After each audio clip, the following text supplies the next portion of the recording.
Hello दोस्तों। तेनालीराम के तो बहुत किस्से आपने सुने होंगे। आइए सुनते हैं तेनालीराम का एक और मजेदार कहानी।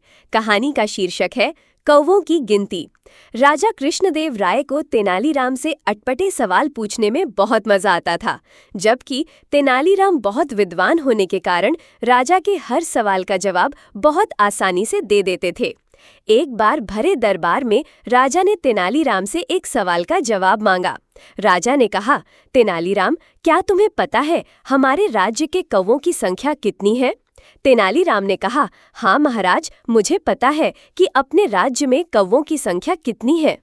राजा ने तेनालीराम से फिर कहा, अगर तुम्हें सही जानकारी नहीं है तो तुम अब भी मना कर सकते हो, हम तुम्हें कोई दंड नहीं देंगे।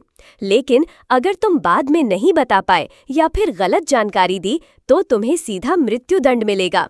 राजा की बात सुनकर दरबार में बैठे अन्य मंत्री मन ही मन खुश होने लगे। वे लोग आपस में चर्चा करने लगे कि पूरे राज्य में कौवों की संख्या का पता लगा पाना असंभव है। तेनालीराम राजा के प्रश्नों जवाब देने के लिए तैयार हो गया। राजा ने तेनालीराम को कौवों की संख्या बताने के लिए कहा। तेनालीराम राजा से कहता है, महाराज, आपके राज्य में 2,10,503 कौवे हैं। राजा तेनालीराम का जवाब पाकर आश्चर्य में पड़ गया और वो कहने लगा, क्या हमारे राज्य में इतने कौवे हैं? तेनालीराम ने फिर से कहा, हाँ महाराज, यह संख्या ना तो कम है नहीं ज्यादा। अगर आपको विश्वास नहीं है तो आप कौवों की संख्या की गिनती करवा सकते हो। राजा ने कहा, अगर संख्या पता कराने के बाद कुछ कम ज्यादा हुए तो?